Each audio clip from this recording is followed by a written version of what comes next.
I gotta wait. How long I gotta wait for a press record? Go. Welcome to the share, where Miss Dreme always has a story. I'm Dreme, a black woman with many beautiful interconnecting identities. A few I will name at this moment as we get started on this podcast journey together. A Bostonian, born and raised in the inner city, Dorchester and Roxbury neighborhoods, to a teenage single mother who has my whole heart. An educator, I've been working with youth and children since my teenage years, and formally, I have been teaching almost a decade now. That's wild to think about. An entrepreneur, I am the founder of The Chair, a black and brown centered tech platform dedicated to supporting people on their hair journey, where you can design hairboards, connect to hairstylists, and share hair care tips for a more joyous experience. I have a workable site. My prototype, it took me 2 years to build, and now I'm on this adventure that you're currently on with me. My goal for this podcast is to share stories, black stories, educator stories, entrepreneurship stories, and hair stories. I want you to leave each episode with the opportunity to gain new insight, just a glimpse into my world or the worlds that are featured on my podcasts, a little chuckle during your day or night, possibly a little anger to encourage you to advocate for justice, and hope to continue learning and dreaming. So come in and listen to the beautiful voices in the chair as they share their stories, starting with me. Where we share stories in the chair. Hello, beautiful people. This is Nablaj. Nablaj, can you please introduce yourself? Hey everybody, my name is Nablaj. I'm 27. I'm a nurse. I'm from Massachusetts, and I'm so excited to be on this podcast. So thank you again for inviting me. Of course.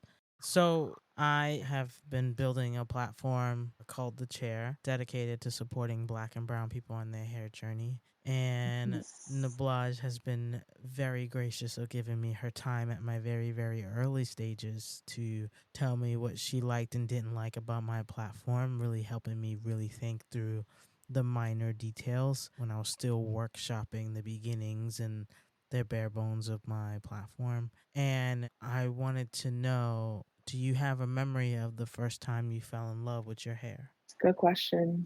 Wow. So it must have been in college. It was my sophomore year of college, I think.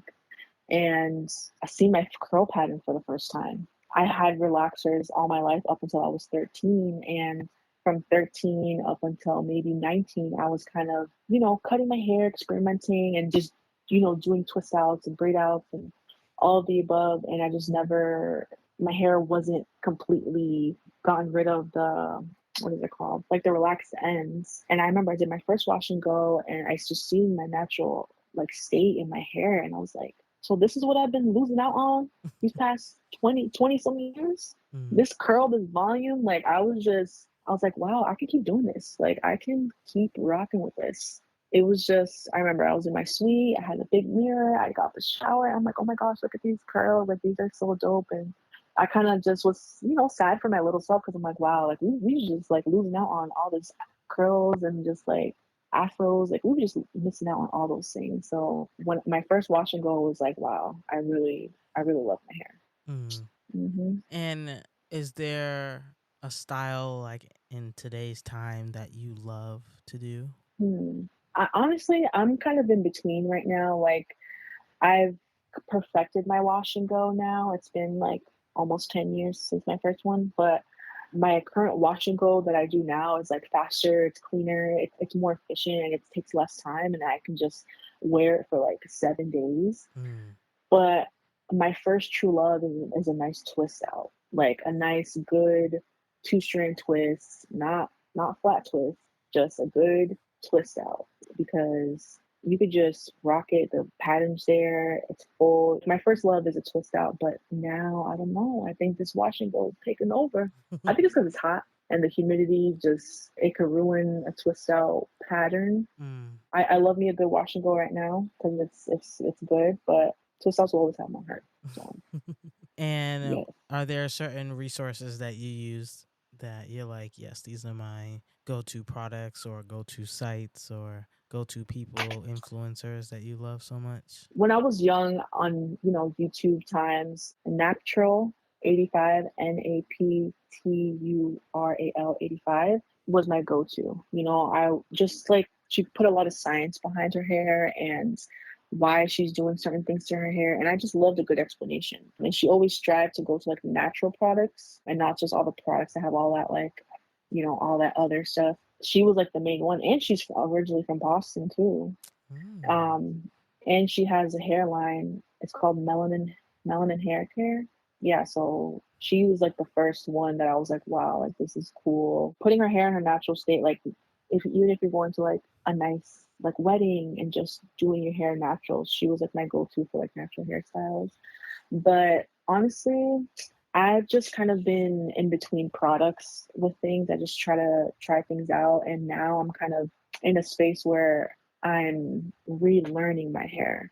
I'm trying to take better care of my hair because, the first couple years in being a nurse, I didn't care about my hair. I just had it in braids, didn't wash it, didn't do anything. I was just trying to make it to the next shift. But now that, I'm placing those boundaries and, taking time for myself and the things I love, like doing my hair, I'm taking time to see, okay, what works for my hair. Do I like it in this style, this way? So I feel like I'm back to when I'm 13 and like trying new things out with my hair. Who knows? I might use something else next week to see what my hair would like. Where we share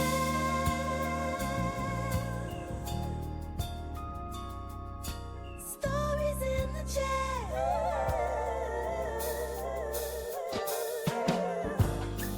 Look, it's my commercial. We will be right back. It's more than just a bad hair day. It's a journey. Finding the right hairstyle isn't easy, nor is finding the right stylist or the right products. Looking in every corner of the web gets messy, overwhelming, and exhausting. All the ads, the articles, the products, the videos, it shouldn't be this hard, but it is. And now, it isn't. The Chair. A black and brown centered platform where you can design hairboards, connect to hairstylists, and share hair care tips for a new, joyful path on your hair journey. Avoid the clutter, save yourself hours, months, and even years of research and poor trial and error. Everything you need and only what you need is in one place. Hairboards made by people like you, for you. Find the right products, the right people, the right answers for you, stress-free. Join the Chair community and make every day a great hair day. When you share your pain, you allow others to help you. And when you share your success, you help others get theirs. Lean on the Chair. We got you. No stress, no strife. In the chair. The chair. The chair. All right. Oh, and if you're interested to learn more about my experiences as a Black woman and educator in Guangzhou, China, I wrote my first ebook titled Nowhere and Everywhere, Captured Emotions of a Beautifully Broken Love Story. It is on lulu.com. Take a read and see some beautiful photography of mine. Enjoy the rest of the show. The chair. I met a man a couple years ago who was in medical school, and he was like heading into his residency, right? And he had braids. He was a Haitian man. He had braids. They were lovely. Cornrows specifically. And we were talking about him going into residency, and he said, I'm going to have to take my braids out and I'm going to have to cut it short. And I said, why? I was like, you love your braids. He goes, I am looked at differently, especially since I'm going to be a resident, like to be a doctor soon. He says, I'm looked at differently. And so we had this back and forth about who we are as people and how our hair is a part of that. And even though he loved his braids, he was like, I'm going to cut these off to be seen a certain way. When you as a nurse, did you ever feel that way when you had your wash and go or your twist out? Oh yeah. Oh yeah. My first week of orientation, I had it in a nice slick bun. I wanted to look so professional, and I was like, yeah, I'm here for business. There's no hair in my face. Like, I'm ready to rock. But that was just adding to my imposter syndrome. That was just adding to, oh, I'm not good enough. I'm not good enough to be in this space, but I am. I passed the test. I spent hours studying, and now I go to work with my hair big and high, and everyone's complimenting it. And it's just, when I first started out, I just would think I wouldn't be accepted because, I am Black, and, I am plus size, and I am a woman. And so I didn't want to stick out any more than I already did. But now that I know what this nursing game and this medical field's about, I really don't care anymore. As long as I know what I'm doing, I'm being safe, and my patients are happy, I don't care how my hair looks. So, and I've seen like nurse practitioners, specifically Black, dark-skinned nurse practitioners, come into the facility with their hair braided, their hair colored. They have a good 30-inch bust down, like they're ready to prescribe some medications. And that gave me confidence that, all right, if this nurse practitioner can do this, I can do this. Like, as long as I know what I'm talking about and I'm not taking these things personally, as that can be hard, I'm okay. I'm okay to celebrate that. That's lovely. It's been a tough journey, but hey, I'm still learning, I'm growing, and I'm trying to, figure out what's the next step for me in this career.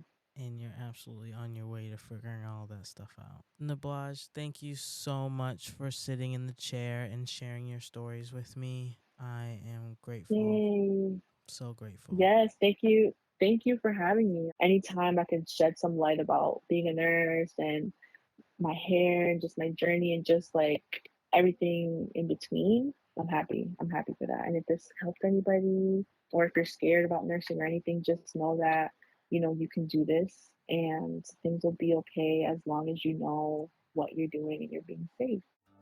Welcome to the chair, where Miss Dreme always has a story. Thank you for listening to an episode of The Chair. I, of course, would love your continued support. Let me know what you think of this episode by doing all the things. Subscribe, comment, and come back next week, every week. Enjoy the rest of your beautiful day. Or if you are like me, enjoy that moonlight and that one star under all your city lights. Love you. Talk to you later. The chair. How long I gotta wait for a person to record? Go. We support her. Shit. Do your... Welcome to the chair, where Miss Dreme always has a story.